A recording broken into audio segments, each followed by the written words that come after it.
Okay, it says I'm live. I'm going to just go ahead and believe it. And you might need to refresh if you were listening to Lenny, because I changed some.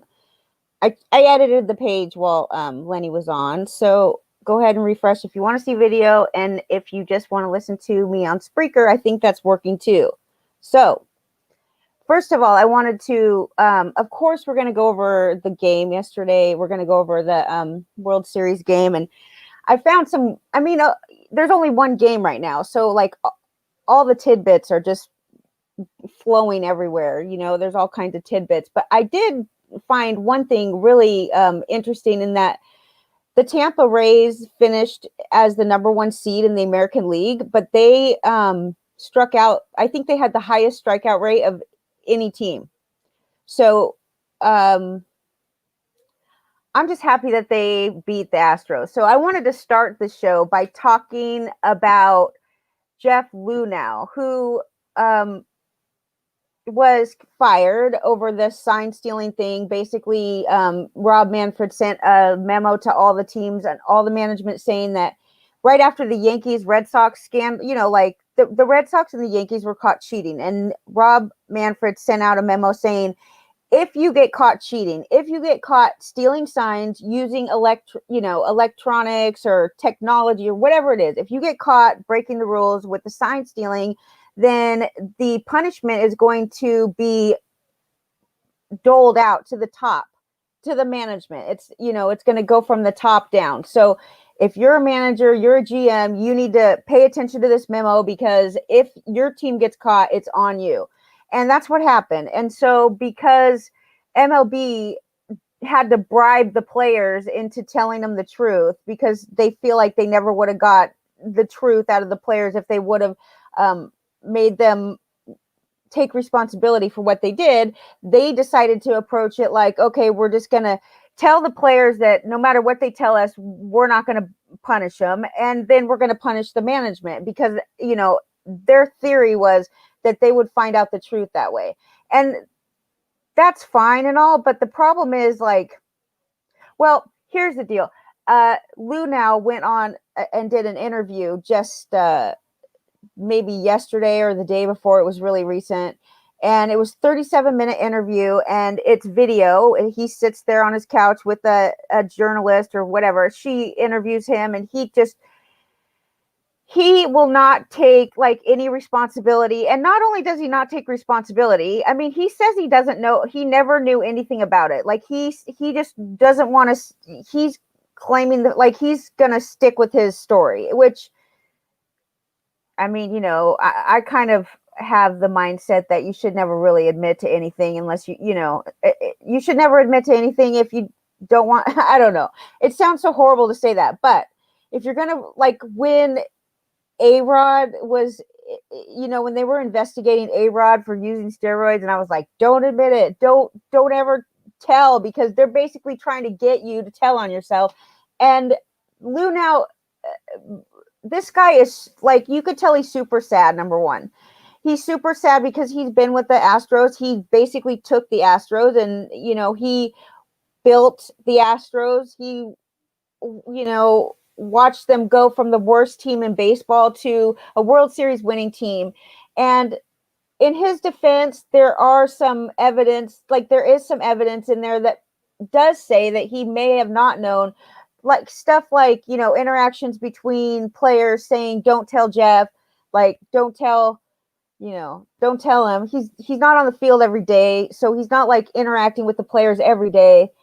But 37 minutes of interview, and this guy is like straight up, I mean, you learn a few things from it.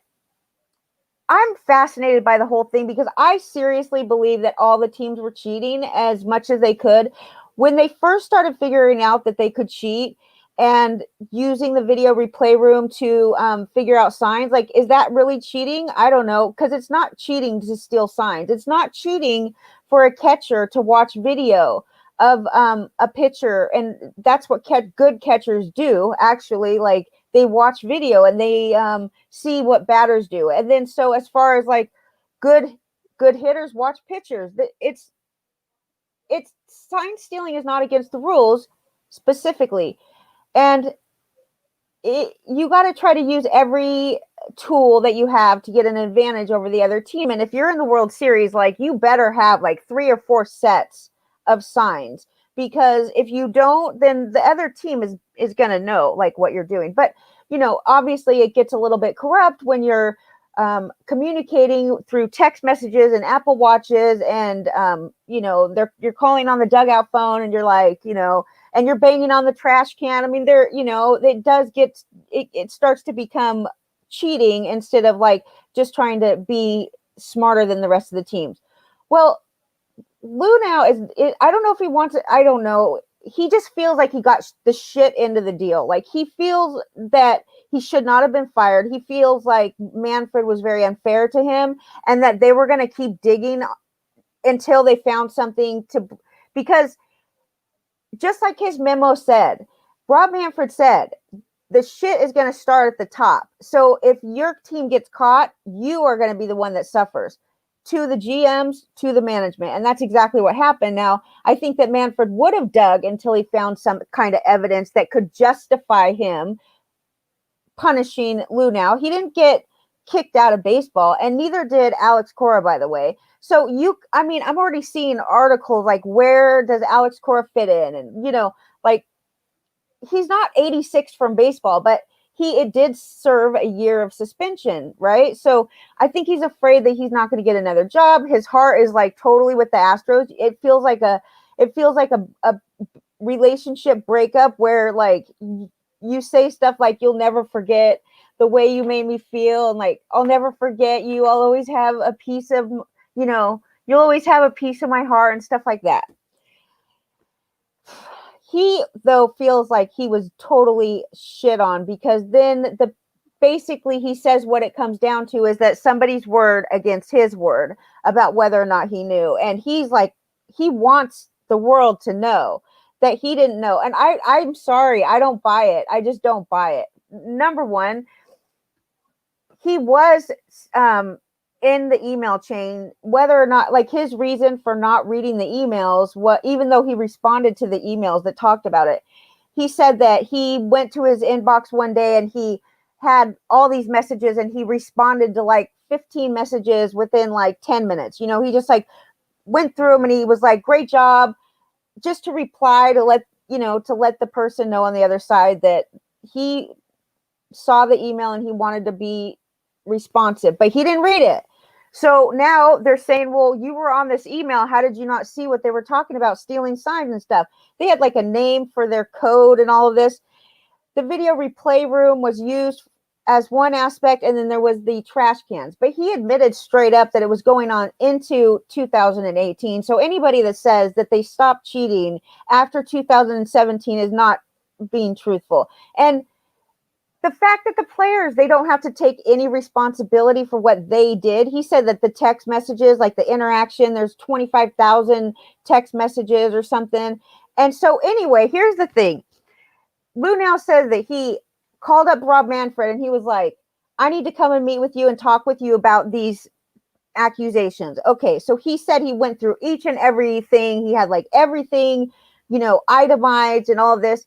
And he flew out to see Rob Manfred, and he could tell right away that Rob Manfred really wasn't gonna budge at all. So now he's basically coming out, and I mean, I don't know if it makes him look good or if it makes him look bad. Sometimes you just gotta like accept your punishment and move on.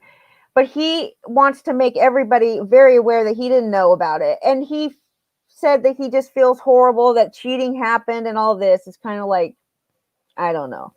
So Rob Manfred then responds to Lou now. They ask him about it. Hold on, I'm going to let you hear it. This is the best way I know how.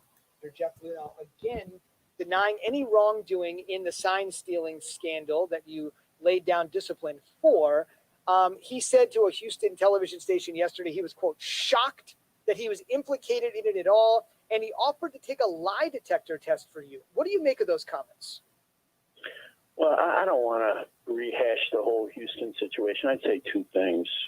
First of all, the 22,000 electronic messages that Jeff talked about over and over again were a fraction of the evidence in the case. There was a lot of other evidence, electronic, testimonial, which indicated Jeff's culpability in this matter. Secondly, whether he exactly knew what was going on or not is really beside the point. After the Apple Watch incident, I wrote to all the GMs. I put them on notice that it was their obligation to make sure that their organizations were not violating any of the sign stealing rules. I think it's pretty clear from the facts that Mr. Lunau failed to discharge that obligation. He damaged the game, and as a result, he was disciplined. Okay, so that's that. Rob Manfred just basically just wants to push the shit downhill, basically. First of all, it's ridiculous, Rob Manfred. He's ridiculous. He's horrible. He's horrible at what he does. I mean, I know nobody ever likes his job. The guy that does his job, nobody ever likes him. The last guy, I can't even remember his name at the moment, but all we ever did was talk shit on him. And it's not an easy job, but Rob Manfred is all he wants to do is sweep it under the rug. Like, he doesn't really want any kind of solution, because if he did, he would have changed the rules by now in baseball to make it very clear about what is and what is not cheating. And when you are very aware of the cheating that's going on in baseball for years, people went about Houston. They went to Rob Manfred. Bauer says it straight up. Lots of people went to them, and they did nothing about it. Do you want to know why? Because it was good for baseball. Home runs are good for baseball. Like, they just don't want to take responsibility. And by the way, the commissioner of baseball works for the owners. That's just the truth of it. It's basically just the representative of the ownership of baseball. So when you have players and owners that don't share profits, that the players get paid a specific amount, not like basketball. They're not on the same team. They're always against each other. It feels like they're always, the owners and the players are always, disputing things, but the commissioner is not in any way for the players. He's for the reputation of the game of baseball. That's his job, to PR, basically, and sweep shit under the rug, which I think is absolutely ridiculous. But here we go. Going into this year, it'll be interesting to see what happens with Lunau. He did. Nobody can argue the fact that he did a good job with the Astros, and that he was well liked, and that he was successful as a manager. So Alex Cora, now they've been suspended for a year now, and who's going to hire them? I say the Mets will hire them. The Mets will hire them, but I don't know, because the whole like, the greatest thing about Beltran and Cora and what about AJ Hinch? Is he ever going to come back? I'm sure these people are fine, but I know they love baseball, and I know they probably want to come back, and so we'll see what happens. Okay. Anyway, the Dodgers beat the Rays yesterday. The Rays have been horrible. In the World Series, they haven't been very good, although they did win Game 2. Now it's 2-1 Dodgers, and Walker Bueller was the star of the show yesterday. I'll say that. And let me just get my notes here. Charlie Morton, not good. He gave up a home run in the first, but then he pulled it together, and he gave a home run up to Justin Turner. I believe it was Justin Turner, the guy that didn't do shit. Both of these guys, I had Morton on my Tout Wars team, and Charlie Morton was the biggest bust. He did not even be healthy for most of the season. And so right now it's bittersweet for me. I say if Morton would have been healthy, I would have won Tout Wars. Okay, that's just my way of. I do think it's true, though, because he sat on my bench the whole season until he started. Basically, he started working up innings to get prepared for the playoffs, because before that, he didn't do anything. When he first came back, he pitched 3 innings, and it was just a disappointment with Charlie Morton. And so Lenny put a question yesterday about who would you rather have in a draft. Let's say it's 2021 draft time, and you have an opportunity to draft Bueller or Morton. And I would say that I would draft Bueller. But the interesting thing about that is that I would not have taken Bueller yesterday. I would have taken Morton just because of the experience factor. But Bueller is excellent in the playoffs. This guy is unbelievable. Like let's talk about it. Morton gave up a home run in the first inning, but he pulled it together in the second, right? He only needed 9 pitches to get through a couple of really good batters. So then the third inning comes along and he's got 2 outs, right? You're doing good. You're 2 outs, right? I think it was even 2 strikes. I can't tell you how many runs that the Dodgers have scored on 2 outs and 2 strikes, or one or the other, or both. I will tell you though, because I have it in my beautiful notes. Morton and Bueller both faced Morton faced 22 batters. Bueller faced 21 batters. Morton needed 91 pitches and only made 1 out in the 4th inning before he was yanked out. And Bueller threw 93 pitches through 6 innings. Turner hit a 2-out home run in the first. The Dodgers have scored 50 runs with 2 outs and 36 runs on 2 strikes. And 5 of 6 runs last night were scored with 2 strikes and 2 outs. 2 outs, 2 strikes. So you're 1 strike away from getting out of the inning. And what happens? 5 of 6 runs scored that way last night. And that's just been the case with the Dodgers. They're excellent at scoring when it's down to the wire. Like, it's crazy. 50 runs they've scored with 2 outs. Anyways, Charlie Morton got Mookie Betts to strike out swinging, and this is the 3rd inning. And then the very next batter comes up. It's Corey Seeger. He hits him, right? Hit by pitch. And then right after that, it just fell apart. That's pretty much when it fell apart, because then Justin Turner came up and doubled. Max Muncy drove in both with a single. Hold on. Lenny hates it when I do this. He hates it when I get lost. Someday I'll figure it out, Morton got Mookie Betts to strike out swinging in the 3rd, but hit the very next batter. It's Corey Seager. Bueller is the first pitcher in World Series history to strike out 10 or more in 6 innings. He has a 1.28 ERA in his last 9 postseason starts. It's unbelievable. He was also a disappointment this year. It was pretty much over though in the 3rd inning when Morton fell apart. He was almost out of the innings. He was so close to getting out of that inning. Mookie Betts stole 2 bases. He's crazy good. Obviously, he is the missing piece that the Dodgers needed to finally win. I definitely, even though I'm rooting for the Rays, I would be lying to you if I said that the Rays were the better team. Obviously, the Dodgers are the better team, and their pitching is deep. Their hitting is so deep. Their defense is good. They have all kinds of depth on this team. Austin Barnes, home run, 2 RBIs for Austin Barnes. They were talking to Walker Bueller after the game. Very humble guy, really, just really likable guy. Talking about, they wanted to ask about Austin Barnes catching for him, and he was basically saying that no matter, it's Austin Barnes or Will Smith, they're both great for me. I'm happy with both of them. They're both good catchers. And so then he says, if anything, you can't really blame Will Smith for the way that I pitched, because it was me that was bad whenever Will Smith caught me. It wasn't hit on him. He's just kind of sticking up for his teammates anyways. So the Dodgers left 8 on base, and they still beat the Rays 6-2.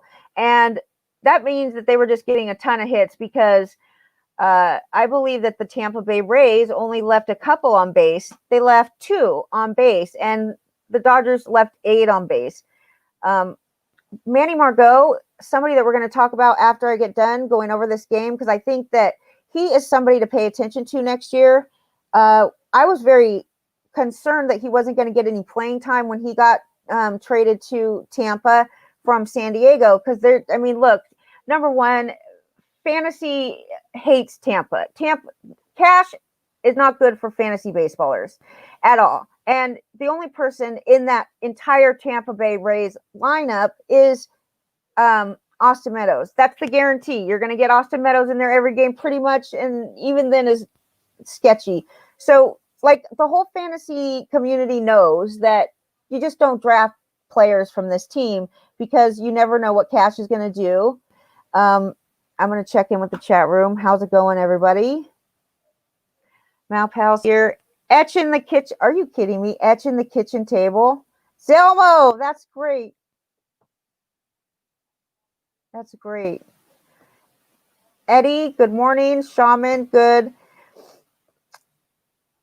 I wish that we could just leave politics out of the chat room because you know how I feel about it. We're not on the same page. So let's just go ahead and leave the politics out of the chat room. And we can discuss the politics any time you want somewhere else because this is only for baseball. It's the best way to be. And, you know, I've driven off friends. Well, people that we thought were our friends no longer are our friends, don't want anything to do with us just because of that. And I just think that it's nice that we've been able to be friends. Shaman and Douglas doesn't agree with me, but I hope that we could still stay friends just enough to talk baseball because I really enjoy having you. I really enjoy having you around, Shaman. You're great fun to talk baseball with. And by the way, I even put some Polanco in my notes today just for you because he sucks. But you know what about Polanco? I'll just spit it out right now. Shaman has a problem with Polanco. He had him on a team last year, and sometimes he'll just like throw out there that he sucks. Basically, he does suck. I was reading today an interesting tidbit that when he first started playing baseball, he was 170 pounds. Okay, guess how much he is now? And it's not because he's fat. It's actually because he's like bulked up and like working out and thinking that this is really helping him. This is a guy that's supposed to steal bases though. And whenever a guy that's supposed to steal bases is getting all bulked up and like, you know, looking like muscle man trying to hit for power, this is not Gregory Polanco's MO here. Anyway, he weighs like 225 pounds now. So he's like 50 pounds more than he was when he first was a speedy guy, right? And okay, don't be fooled by Margot's little hot streak. I have been looking at him. I looked at, you know, I did a little research. There's a couple players I wanted to talk about for next year. But would you take Polanco over Margot? That to me is unbelievable. I would never take Polanco over Margot. I don't think. I actually drafted Margot in labor this year because it was like getting really late in the draft and I needed some stolen bases. I knew I was going to be short in that. And I drafted Margot and I dropped him before the season even started because I was like, what the hell? This guy's not going to get any playing time because now he's playing for Tampa and he's already like bench guy. He's number 4 outfielder. He's not going to get shit.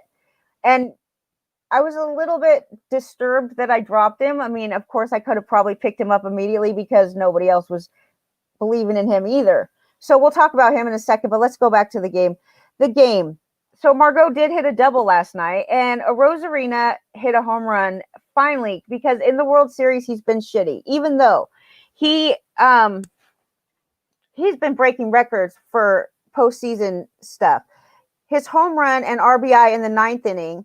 Even though the game was pretty much over, there was like no stress on this team. Tampa is, I think that a lot of their success, this is what they say, that the team is so, they don't put a lot of pressure on anybody, that they maintain a culture of like, everybody's opinion counts and nobody has to feel bad about like, you know, getting just shit on or like, you know, put down or whatever for their point of view. And the fact that they don't have a lot of fans, they don't have a lot, you know, they don't spend a lot of money at all. It keeps them in a specific spot in baseball, kind of like the Miami Marlins or even Oakland, I guess you could say, because there's less pressure. Nobody expects you to win, right? Like if you're the Yankees, people expect you to win. There's a lot of pressure. That's why half the people don't have the mentality to play good baseball in New York. But when they go to Tampa Bay, it's like, okay, there's not a lot of pressure. Nobody expects me to win. nobody is like, not a lot of attention is being put on us. So we can kind of do experiments. And Tampa's been like at the forefront. They're the ones that started the idea of the opener, and they're going to use one tonight, by the way. They're, they do the shift more than anybody. They just do unconventional ways to win. Okay. And so there's not a lot of pressure on this team. And I think that helps them do well. Anyway, a Rosarina home run and an RBI in the ninth inning. We're wondering if this is going to basically be the sign that says, he's back, because he just took a shit. As soon as the World Series started, he just stopped hitting. And he is a huge reason why the Rays have been successful. So he has 8 home runs and 23 hits this postseason. And that makes him tied with Barry Bonds, Carlos Beltran, and Nelly Cruz for the most home runs in a single postseason. And there's still games left, okay? So he, get excited about this. He has hit as many home runs, 17 postseason games, as he had in 42 regular season games in the past 2 years combined. Yeah, let me read that again because I kind of messed it up.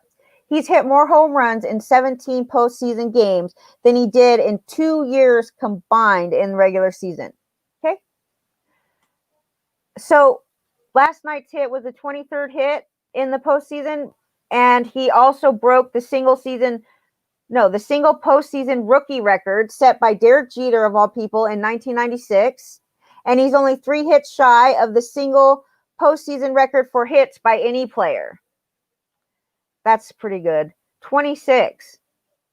Okay, that was set by Pablo Sandoval in 2014. So that's pretty crazy, right? The Panda. So the home run last night gave him 52 total bases in the playoffs. He just surpassed David Freese, who had 50 total bases in the 2011 playoffs, and that was the highest single postseason total for hits. The Dodgers starting pitching has held the Rays to a batting average of 133. That's the lowest by any team's starters through the first 3 games of a World Series since the Red Sox in 1915, who held their opponents to a 129 batting average. The Dodgers are just like their starting pitchers. There's only been 3, but they've just basically just crushed the Rays so far. The Rays aren't hitting at all. Coming up now, they have 2 lefties coming up, Julio Urias and then Kershaw. And what's funny is that they asked the media asked Cash if he's concerned about Kershaw. Like, he goes, I don't know why we would be concerned about Kershaw right now. First, we got to figure out how to get past Julio. But Urias and Kershaw together combined for a 30% strikeout rate this postseason. And then you look on the other side at Glasnow and Snell and Morton, the 3, those are their only 3 starting pitchers. The rest is openers. You got Ryan Yarbrough, right? He's an opener, and the rest is just,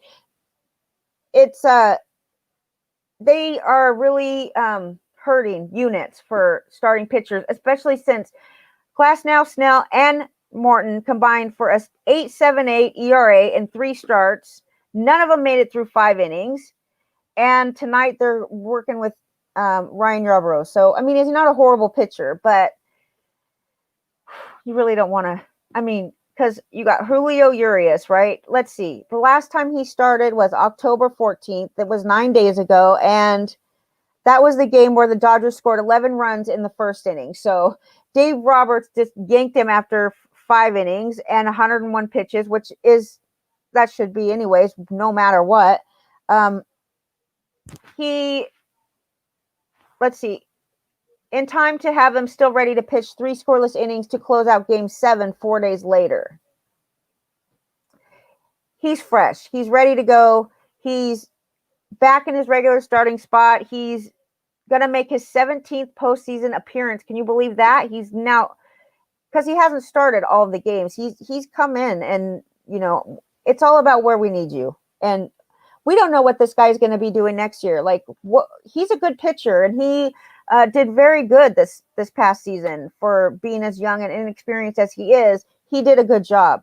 Whether or not they're going to put him in the rotation next season is to be determined, because the Dodgers, they're just deep, so deep, and we'll see what happens.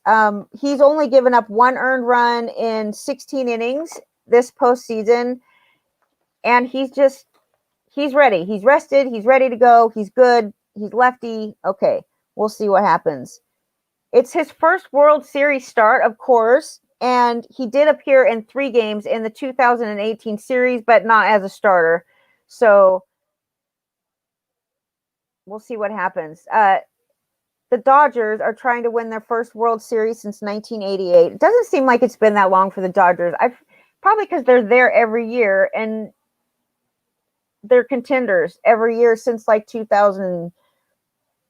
Since the team was sold, they've been contending since then. They've been spending a lot of money. So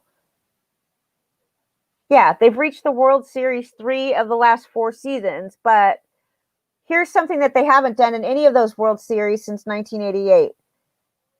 They haven't been up 2-1, and they fell behind 2-0 in 2018 to the Red Sox, and they lost Game 3 in 2017 to fall behind the Astros. They tied it up in Game 4 before that notoriously insane 13-12 Game 5, but basically they've never had control. They've never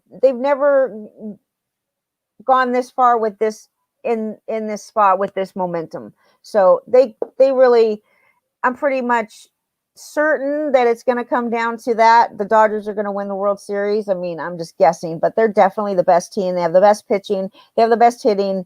And I mean, I love Tampa. I'm rooting for Tampa because I love the underdog, but I just don't, I don't think they're the better team. So I figured that we could talk about, I'm getting ready. I'm starting the draft guide, and I figured that we could talk about some players like that to be interested in next year. Number 1 on my list was Gregory Polanco, and I already talked about him. He's 29. This guy, where has he been?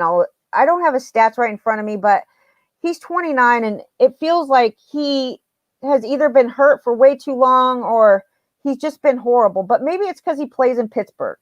But it's not really bad for Pittsburgh hitters. It's mostly if you pitch in Pittsburgh, you're just doomed. You're doomed. If you pitch in Pittsburgh, it's like, I don't know, just whatever. Gregory Polanco is not to be drafted, right, Shaman? He's not to be drafted anymore.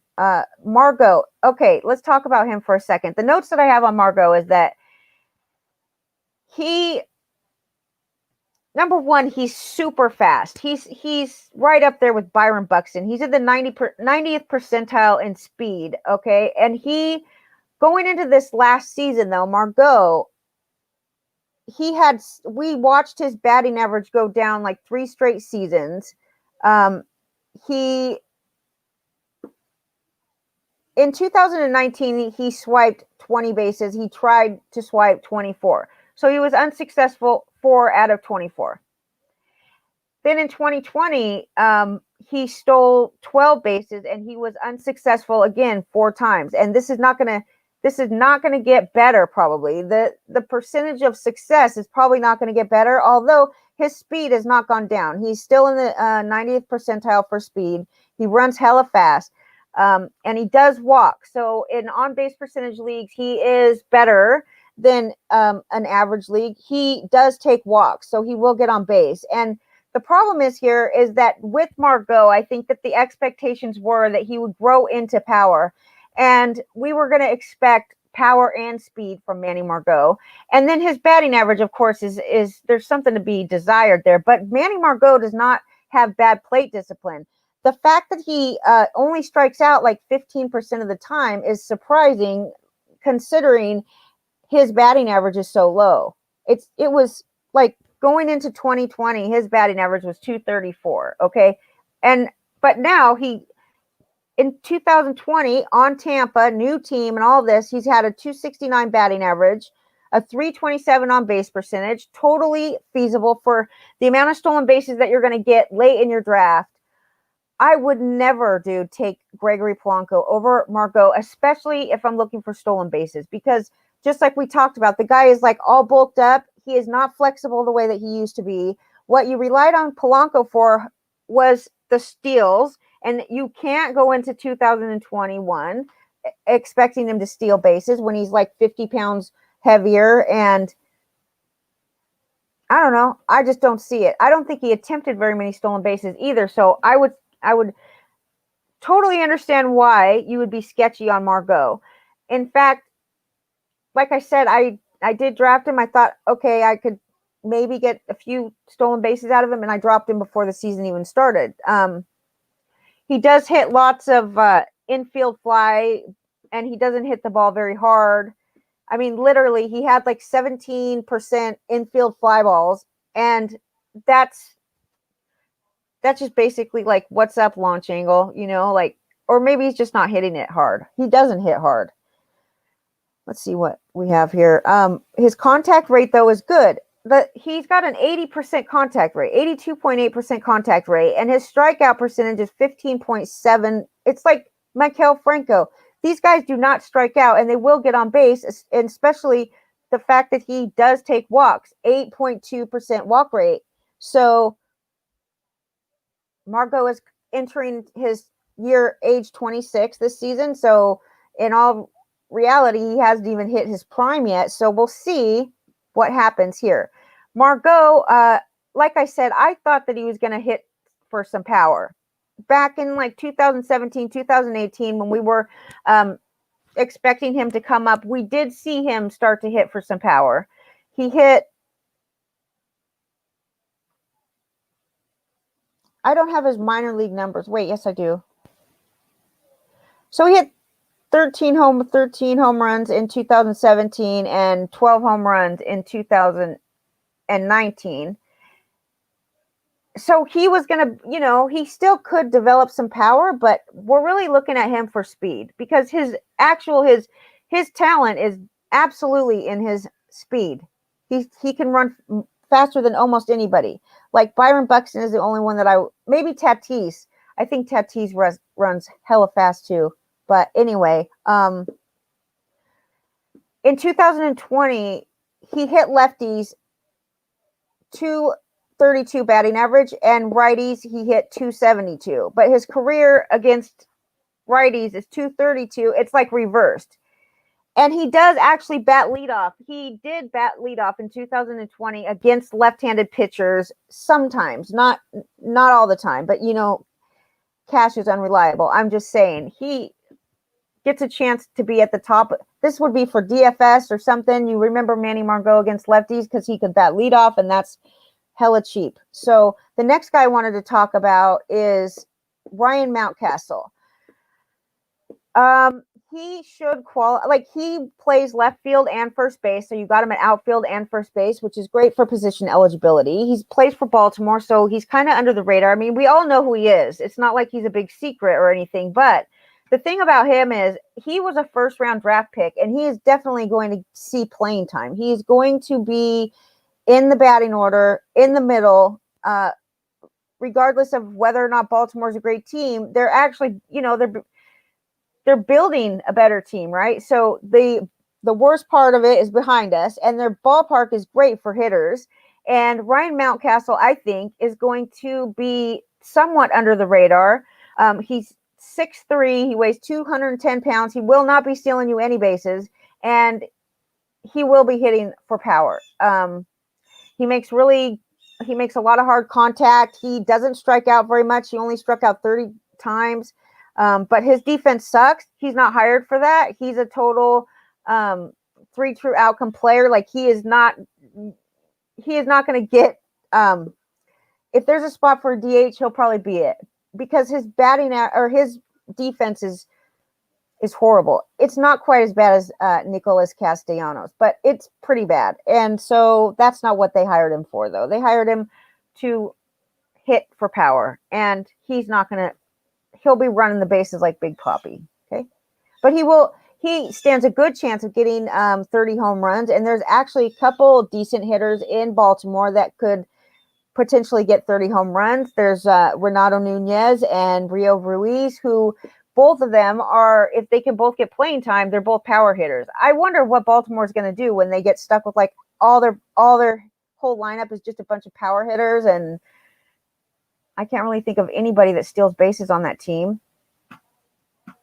But, you know, anyway, Camden Yards is good ballpark. They have a great friendly left field porch, and he should be paid attention to in drafts next year. And I do think that he will. I mean, I don't really know. I have no clue where he's going to go in drafts. I don't know if he's even going to get drafted in 12-team leagues because he's not on people's radars. But I'm talking about if you see him late, that would be a good player to take a chance on, because number one, for sure, he's getting in the lineup.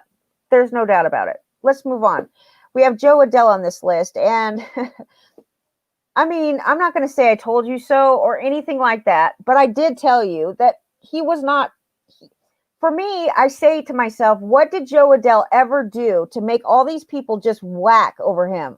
Like, why is everybody drooling over this guy? Seriously, the most he's ever hit in a season is 20 home runs and 15 stolen bases. And that was in 2018, okay? In 2019, he hit 11 home runs and stole 7 bases in 340 plate appearances.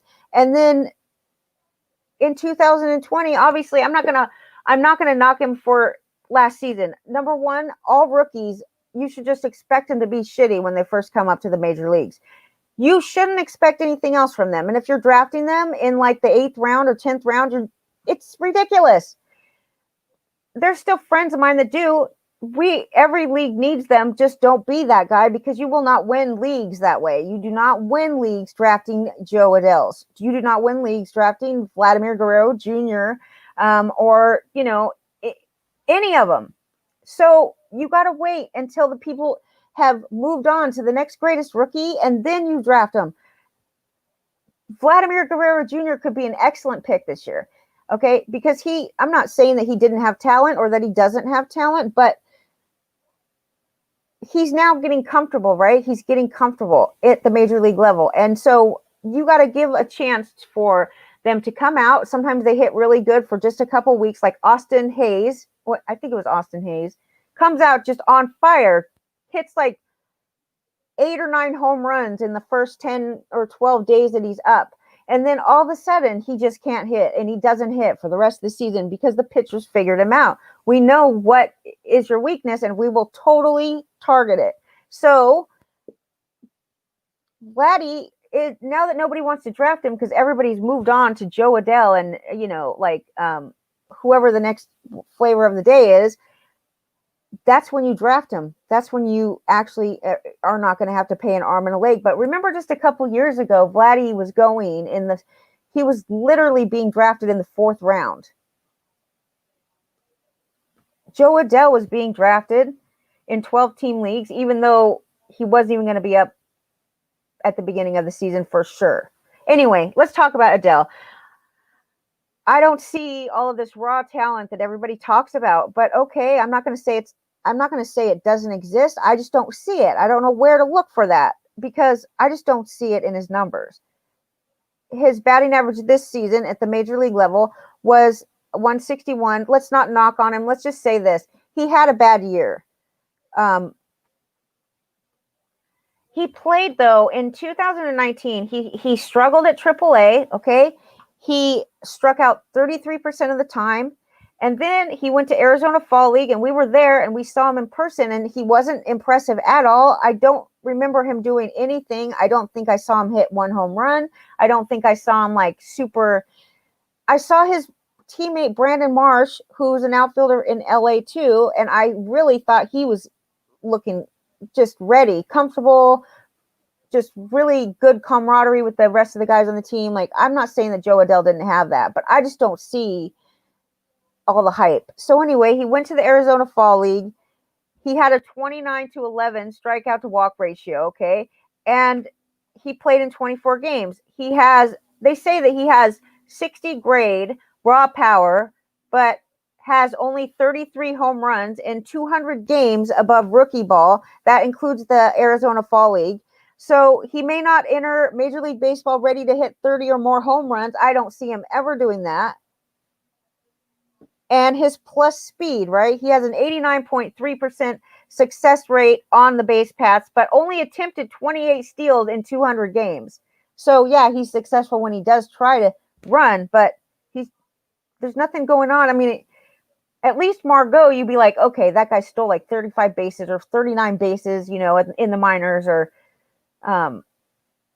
you can see things like, you can see it. This guy hasn't really done much, Joe Adele. So anyway, the strikeouts are a concern. I would not draft him this year by any stretch of the word. If you have him in a dynasty league, you should keep him, obviously, or sell him if somebody's willing to make you a deal.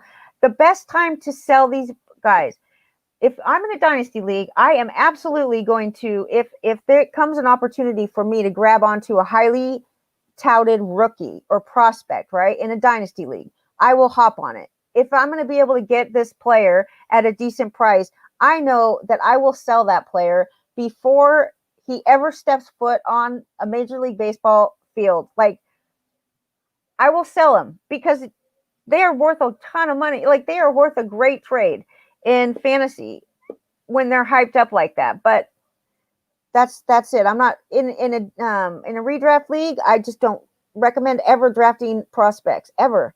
So, okay, moving on to another youngster in Evan White, Seattle first baseman. Did not have a great season. It was his rookie season, obviously. He was signed to a long-term contract before the season started, so we knew that Seattle was going to put him in the lineup, and he is great defensively. So that will also help get him in the lineup. The one thing that's intriguing about Evan White to me mostly, right, is that Ron Chandler's BABS, which is this asset and liability spreadsheet that he uses to basically, he considers, he has a system that he developed that takes into consideration the liabilities, the negatives, as well as the positives. And when you build a team, you're basically trying to build a team that you can only have so many, you can only have so many players that are injury prone, right? And there's two levels of injury prone. There's like little injury prone or big injury prone. And then there's, lack of experience, and there's batting average, plate discipline, there's power and speed. And Evan White is ranked right. He's literally paired up because you can group certain players. Like, there's groups of players that have the same qualities, right? So Fernando Tatis and Evan White are in the same, I believe it's Fernando Tatis, that BABS has paired Evan White, even though I don't see any speed coming out of this guy. I don't see the history of speed. In fact, in 2020, he got caught twice and only stole one base successfully. Before that, he stole 2 bases the year before, but for some reason, BABS thinks that this guy has very high possibility of stealing bases and power. There's only a few players in the entire Major League Baseball, as far as BABS is concerned, that qualify as, a real 5-tool guy that is going to get you power, speed, average, and he's not going to kill you in liabilities. So he obviously he's going to have a lack of experience, but here's the thing about him. He hits the ball really hard when he does make contact. His contact rate was only 53% this past season. And I mean, it's his first. I don't think he ever even made it to AAA. In 2019, he played in high A and double A. And then in 2020, he played in the majors. He had 202 plate appearances. He hit the ball hard 34.3% of the time. His max exit velocity was 112.8 miles per hour. And the percentage of hits, when he does make contact, the percentage that are over 95 miles an hour is 30%. So that's pretty good.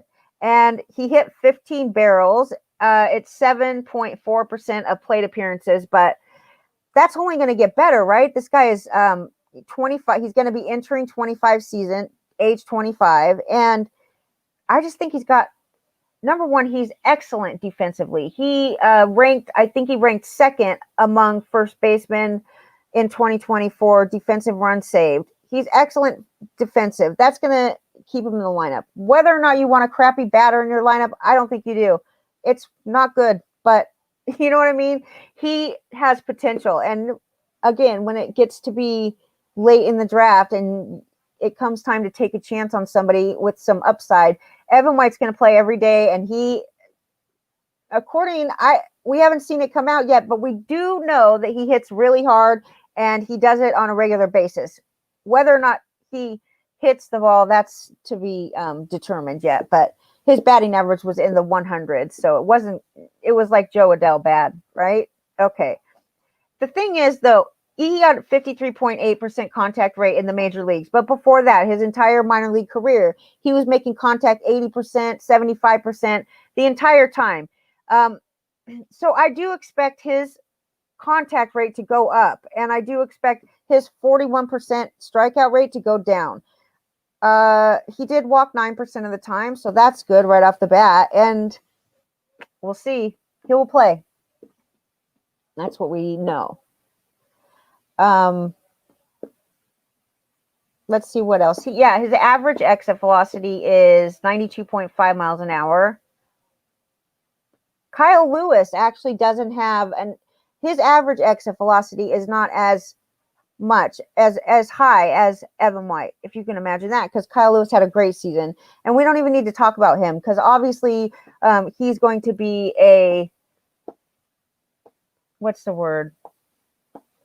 he's going to be a favorite in drafts. People are going to be drafting him.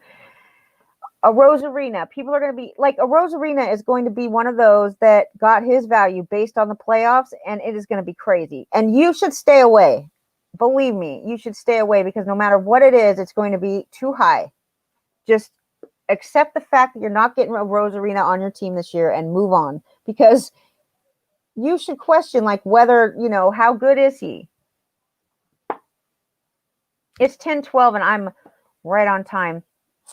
Some other news that I found, Jesus Luzardo, he started throwing a new slider. Like, this guy has... What? Oh, Siri just came on. Are you kidding me, Siri? Siri just started telling me who Jesus Luzardo is. For real. How did that happen? That's scary. Makes you, like, how... I didn't even think I used Siri, but all of a sudden Siri just started telling me who Jesus Luzardo is.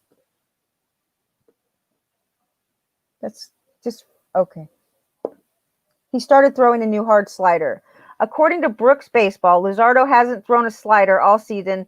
He switched to a curveball in 2020 after throwing sliders a third of the time in 2019.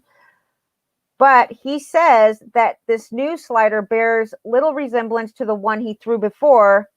It registered as a curveball on the scoreboard while traveling at a much faster rate than his normal curveballs or sliders. Luzardo is going to be good. When? We don't know, but maybe this year, maybe he'll break out. I know Malpal's a big fan. Maybe not anymore because, you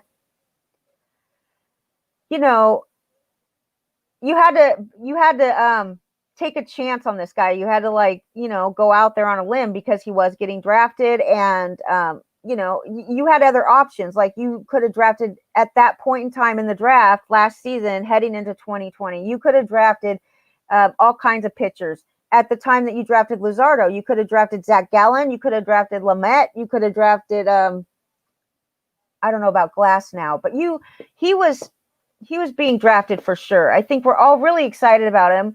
I've been, they say he's the best left-handed. I think he's left-handed. I think that he's the best left-handed prospect pitcher. But this was before 2020. Actually, in 2019, we were expecting this guy. I think whatever it is, he's working on pitches. It seems like it's still a work in progress, but it's confusing the pitch trackers. Like, it's confusing StatCast. It's getting Fangraphs is listing it as a pitch that is not. So whatever, if that helps you win, okay. Also, for San Diego, Padres. Don't forget about Tommy Pham. Tommy Pham could be a good price because he wasn't around, okay? But I know that he is on his way back. He's recovering from a knife wound. What? He's been hurt all season, right? Am I wrong about that? I could have sworn he hasn't even really played. But anyway, he had surgery. Tommy Pham is out of the hospital and back home as he recovers from surgery to address a stab wound in his lower back. What, was he out protesting? Why did he get stabbed? What the hell? Malpal, why did he get stabbed? Expect a full recovery here over the course of the next 3 weeks. Any of you? I got to check. What's going on? What happened to Pham?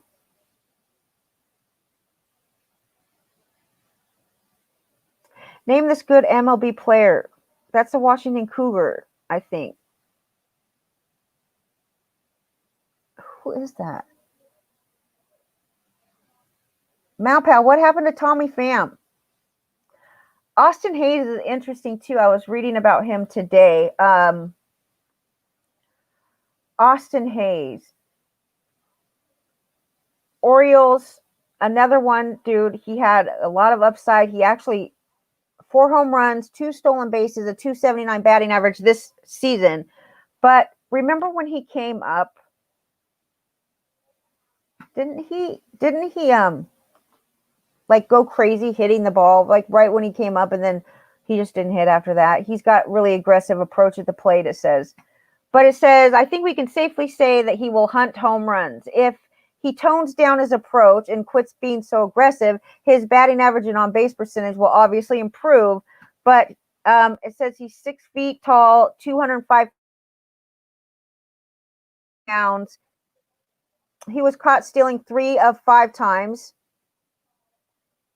But he does have speed, at least, right? He might be the only one in Baltimore.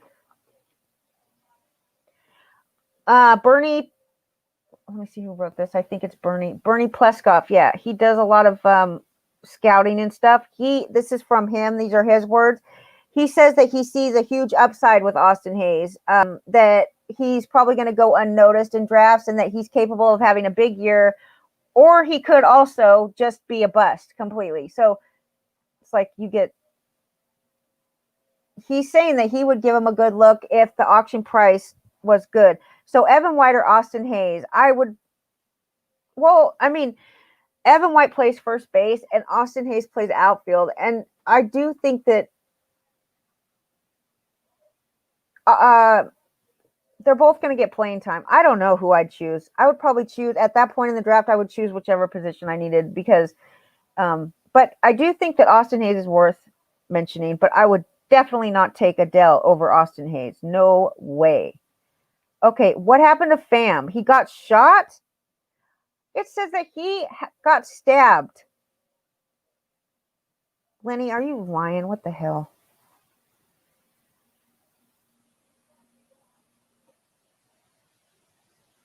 Yeah, if you want a crappy batter, you can get Gregory Polanco, and this is true.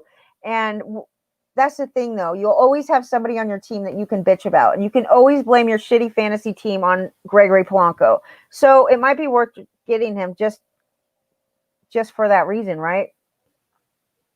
Anyway, what the hell happened to Tommy Pham? I guess I'll have to do my own damn research. Pham stabbed.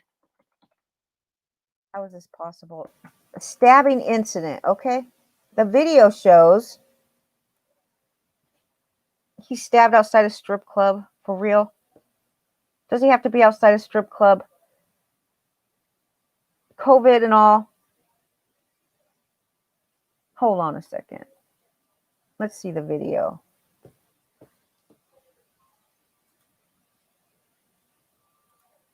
Let's see, we're sharing the video.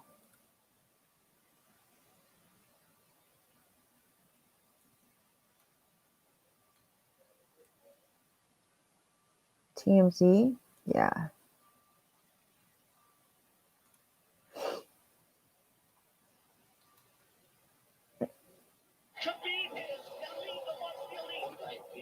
Of course, we got to hear the ad first, right? Okay, I can't wait to see this. What the hell? Tommy Pham gets stabbed outside of a strip club.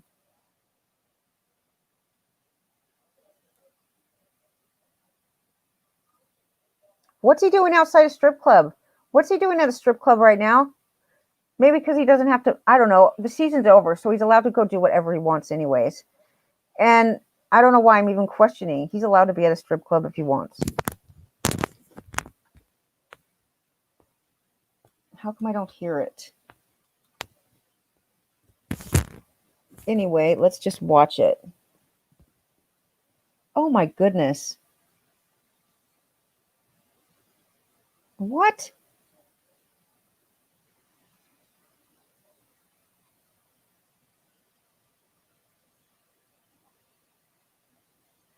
So, oh my goodness.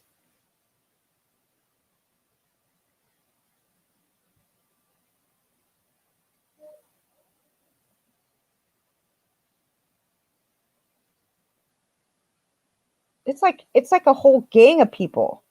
There's chicks there and everything. The strippers, they're like, "Oh, look at that. Is that him?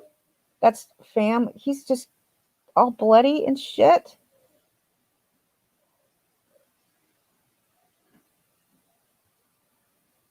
Oh my goodness. Okay.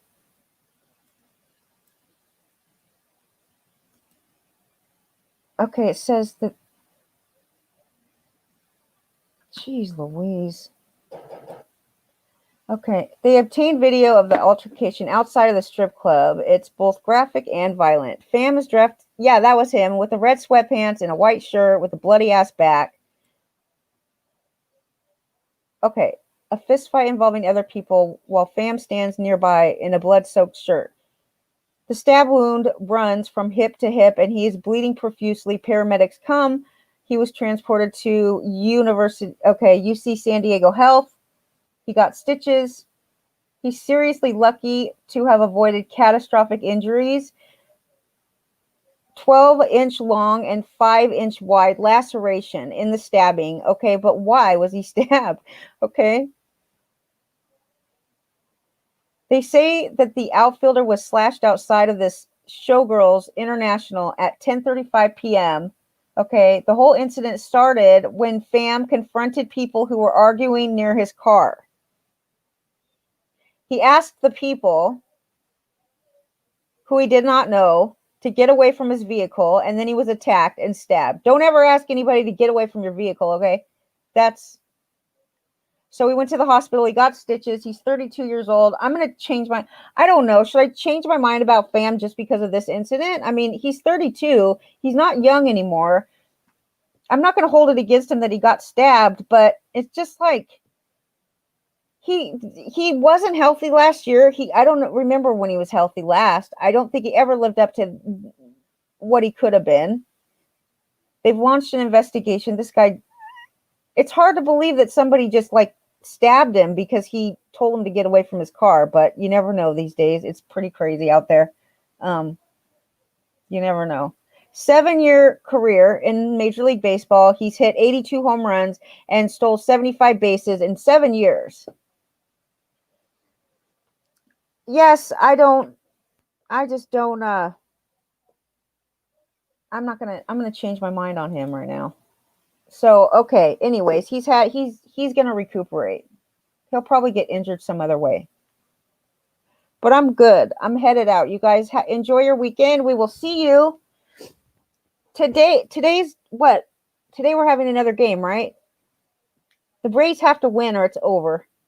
It's not over not really over, but it would be very unlikely that they could come back from that.